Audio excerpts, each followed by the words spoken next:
শরীফ উসমান হাদি লাখো জনতার হৃদয়ের স্পন্দন, ইনকিলাব মঞ্চের সেই লড়াকু নেতা আজ আমাদের মাঝে নেই। রাজধানীর বুকে তাকে প্রকাশ্যে গুলি করে হত্যা করা হলো, অথচ আজ এই ইস্যুটি যেন ধুলোর আস্তরে চাপা পড়ে যাচ্ছে। উসমান হাদি যখন জীবন দিলেন তখন আমরা ভেবেছিলাম বিচার হবে দ্রুততম সময়ে, কিন্তু হাই আফসোস, আজ দেশের সমস্ত মিডিয়া, ক্যামেরা আর সংবাদপত্রের ফোকাস ঘুরে গেছে অন্যদিকে। তারেক রহমানের প্রত্যাবর্তন নিয়ে যখন মিডিয়া মাতামাতি করছে তারেক রহমান কোথায় যাচ্ছে, কি করছে, এমনকি তার বিড়াল কি করছে তা নিয়ে যখন ব্রেকিং নিউজ হচ্ছে, তখন একটি জ্বলন্ত প্রশ্ন আমরা এড়িয়ে যাচ্ছি। উসমান হাদির খুনিদের কেন গ্রেফতার করা হচ্ছে না? কেন হঠাৎ থমকে গেল এই চাঞ্চল্যকর হত্যার মামলা তদন্ত? আজ আমরা সেই ধামাচাপা দেওয়া সত্যগুলো তুলে ধরার চেষ্টা করব ইনশাআল্লাহ। প্রিয় দর্শক, আপনারা যারা মনে করেন শহীদ উসমান হাদির মৃত্যুর সঠিক তদন্তের মাধ্যমে দোষীদের সর্বোচ্চ শাস্তি মৃত্যুদণ্ড কার্যকর করা উচিত, তারা কমেন্ট বক্সে লিখুন হাদি হত্যার বিচার চাই। এই হত্যাকাণ্ডের পেছনে মূল কারণ খুঁজতে গেলে আমাদের তাকাতে হবে রাজনীতির দাবা খেলার দিকে। শুরু থেকেই সাধারণ মানুষ থেকে শুরু করে রাজনৈতিক বিশ্লেষক সবার সন্দেহের তীর ছিল বিএনপির নেতা মির্জা আব্বাসের দিকে। কিন্তু কেন? সমীকরণটা যে খুবই সহজ।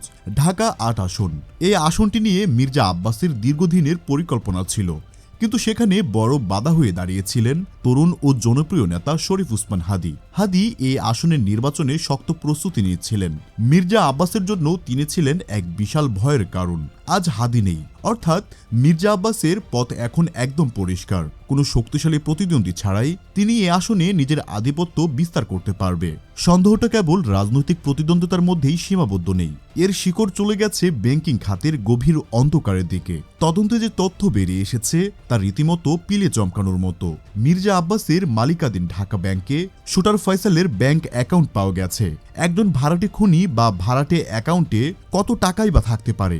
লাখ টাকা কিংবা কোটি টাকা। কিন্তু আপনারা শুনলে অবাক হবেন, সিআইডির তদন্ত বলছে ফয়সালের 53টি ব্যাংক অ্যাকাউন্টের মাধ্যমে গত কয়েক বছরে লেনদেন হয়েছে 127 কোটি টাকা।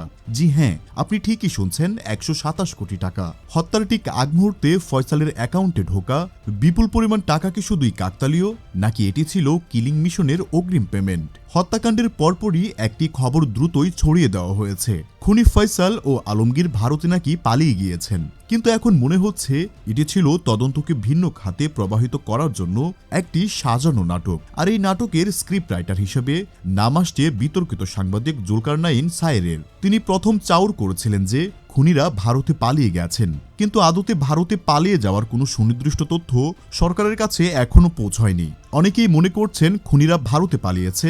এই গুজবটি ছড়িয়ে মূলত দেশের ভিতরেই খুনিদের নিরাপদে লুকিয়ে রাখার ব্যবস্থা করা হয়েছে, যাতে জনগণের খুব কিছুটা প্রশমিত হয় এবং আসল মাস্টার মাইন্ড পর্দার আড়ালেই থাকতে পারে। যদিও পুলিশের একটি অংশ দাবি করছে ঘটনার রাতে খুনিরা ময়মনসিংহের হালুয়াঘাট সীমান্ত দিয়ে ভারতে পালিয়ে গেছে, আর এই কাজে সহায়তা করেছে ঢাকা মহানগর উত্তর যুবলীগের নেতা তাইজুল ইসলাম চৌধুরী বাপ্পি ও তার ভগ্নিপতি আমিনুল ইসলাম।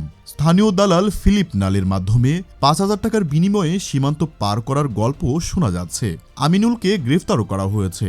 কিন্তু প্রশ্ন হলো, এত বড় হাই প্রোফাইল হত্যাকাণ্ডের পর সীমান্ত পার হওয়া কি এতটাই সহজ ছিল, নাকি ছোট চুনুপুটিদের সামনে এনে রাঘব বোয়ালদের আড়াল করা হচ্ছে? সবচেয়ে দুঃখজনক বিষয় হলো আমাদের মেইন স্ট্রিম মিডিয়ার ভূমিকা। যে মিডিয়া উসমান হাদির জানাজার জনস্রোত দেখে লাইভ সম্প্রচার করেছিলেন, আজ তারাই রহস্যজনকভাবে চুপ। বর্তমানে তাদের সকল এনার্জি খরচ হচ্ছে তারেক রহমানের দেশে ফেরা নিয়ে। অবশ্য এটি একটি বড় রাজনৈতিক ঘটনা, কিন্তু তাই বলে একটি বিচারহীন হত্যাকাণ্ড কি এভাবেই হারিয়ে যাবে? তারেক রহমান দেশে ফিরেছেন, তার সংবর্ধনা, তার সফর সঙ্গী, এসব খবরের ভিড়ে হাদির রক্তাক্ত লাশের ছবিটা ঝাপসা হয়ে যাচ্ছে। মনে হচ্ছে কোনো এক অদৃশ্য সুতার টানে মিডিয়াগুলো তাদের এজেন্ডা ঠিক করেছে, যেখানে হাদির নাম উচ্চারণ করাও হয়তো এখন তাদের জন্য অস্বস্তিকর হয়ে দাঁড়িয়েছে। সরকারের ভূমিকা নিয়েও প্রশ্ন তোলার যথেষ্ট কারণ আছে। এত বড় ঘটনার পর যেখানে ইন্টারপোলের মাধ্যমে রেড নোটিশ জারি করার কথা, ভারত সরকারের সাথে উচ্চ পর্যায়ের যোগাযোগ করার কথা, সেখানে প্রশাসন এক নীরব দর্শকের ভূমিকা পালন করছে। কেবল কয়েকজন সহযোগীকে গ্রেফতার করে কি তারা দায় সারতে চাইছে?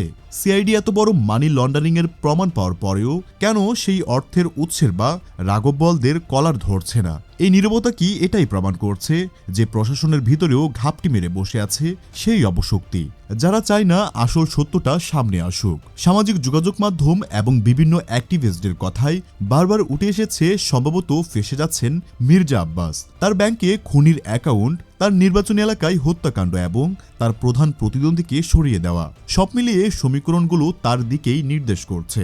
হত্যার পরবর্তী সময়ে তার হাসপাতালে যাওয়া, নানা রকম অসংলগ্ন কথাবার্তা সন্দেহের দানা আরও বাঁধিয়ে তুলেছে। পরিশেষে একটা কথাই বলতে চাই, উসমান হাদি কেবল একটি নাম নয়, এটি একটি চেতনার নাম। তাকে হত্যা করে হয়তো তার দেহটাই সরিয়ে দেওয়া হয়েছে, কিন্তু তার আদর্শকে মুছে ফেলা যাবে না। আমরা তারেক রহমানের দেশে ফেরাকে স্বাগতম জানাই, কিন্তু আমরা চাই না এই উৎসবের আড়ালে হাদির বিচার হারিয়ে যাক। 127 কোটি টাকার উৎস কি, মির্জা আব্বাসের সংশ্লিষ্টতা কতটুকু এবং খুনি ফয়সাল এখন আসলে কোথায় আছেন, এই প্রশ্নের উত্তর সরকারকে দিতেই হবে। যতদিন না আসল মাস্টার মাইন্ডরা আইনের আওতায় আসছে, ততদিন ইনকিলাব মঞ্চ এবং দেশের জনতা রাজপথ ছাড়বে না। ধামাচাপা দেওয়ার শত চেষ্টা হলেও সত্য একদিন প্রকাশিত হবেই। বিচার আমরা চাই এবং তা এই বাংলার মাটিতেই হবে ইনশাআল্লাহ। তবে গল্পের এখানেই শেষ নয়। আমাদের কাছে আসা তথ্য এবং বিভিন্ন সূত্র বলছে এক ভয়ঙ্কর ছক কষা হচ্ছে পর্দার আড়ালে। আপনারা অনেকেই হয়তো ভাবছেন খুনিরা ভারতের নিরাপদ আশ্রয়ে আছে, কিন্তু অনুসন্ধানী সাংবাদিক এবং বিভিন্ন অ্যাক্টিভিস্টদের একটি বড় অংশ দাবি করছে শুটার ফয়সাল করিম মাসুদ সম্ভবত দেশেই আছেন।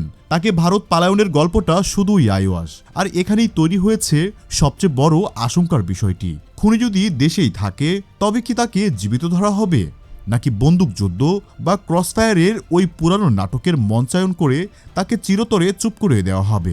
কারণ ফয়সাল যদি জীবিত পুলিশের হাতে ধরা পড়ে এবং মুখ খুলে, তবে বেরিয়ে আসবে পেছনের আসল গডফাদারের নাম, বেরিয়ে আসবে কার নির্দেশে ট্রিগার টানা হয়েছিল। যারা হাজার কোটি টাকার মালিক, যারা ক্ষমতার শীর্ষে বসে কলকাঠি নাড়ছে, তারা কি চাইবেন ফয়সাল বেঁচে থাকুক? তাই সন্দেহ ঘনীভূত হচ্ছে তদন্তের ধীরগতি কি আসলে ফয়সালকে সরিয়ে দেওয়া বা গায়েব করে দেওয়ার সময়ক্ষেপণ মাত্র? চেকগুলো তদন্ত করলে সব বেরিয়ে আসবে, কিন্তু সেই চেকদাতার নাম আড়াল করতেই কি তবে ফয়সালকে বলির পাঠা বানানো হচ্ছে? এবার একটু ব্যাংক পাড়ার দিকে নজর দেওয়া যাক। ঢাকা ব্যাংকে 127 কোটি টাকা লেনদেন, এটা কোনো মুখের কথা নয়, এটা কোনো কাঁচা বাজারের হিসাব নয় যে কেউ জানবে না। একজন সাধারণ গ্রাহক 10 লাখ টাকা তুললেই যেখানে হাজারটা প্রশ্নের মুখে পড়তে হয়, সেখানে একজন চিহ্নিত সন্ত্রাসীর অ্যাকাউন্টে কোটি কোটি টাকা ঢুকলো আর বের করা হলো, অথচ ব্যাংকের এমডি, ম্যানেজার বা বোর্ড অফ ডিরেক্টর কিছুই জানলেন না। সিআইটি তদন্তে চেকগুলো জব্দ করেছে, কিন্তু সেই চেকে কার স্বাক্ষর ছিল তা নিয়ে কেন এত গোপনীয়তা? স্বাক্ষরগুলো কি মির্জা আব্বাসের নিজের, নাকি তার বিশ্বস্ত সহচরের, নাকি ব্যাংকের ভেতরে থেকেই কোনো প্রভাবশালী মহল এই লেনদেনের বৈধতা দিয়েছে? অ্যাক্টিভিস্টরা বলছেন শস্যের মধ্যেই ভূত লুকিয়ে আছে। ব্যাংকের অভ্যন্তরীণ সহায়তা ছাড়া এত বড় মানি লন্ডারিং এবং জঙ্গি স্টাইলের ফান্ডের যোগান দেওয়া প্রায় অসম্ভব। অথচ দেখুন, আজ পর্যন্ত ব্যাংকের কোনো শীর্ষ কর্মকর্তাকে জিজ্ঞাসাবাদের আওতায় আনা হচ্ছে না। প্রিয় দর্শক, এ বিষয়ে আপনার একান্ত ব্যক্তিগত মতামত আপনি চাইলে কমেন্ট করে আমাদের জানিয়ে দিতে পারেন। দেখা হচ্ছে পরবর্তী ভিডিওতে, সে পর্যন্ত ভালো থাকবেন। ধন্যবাদ সবাইকে।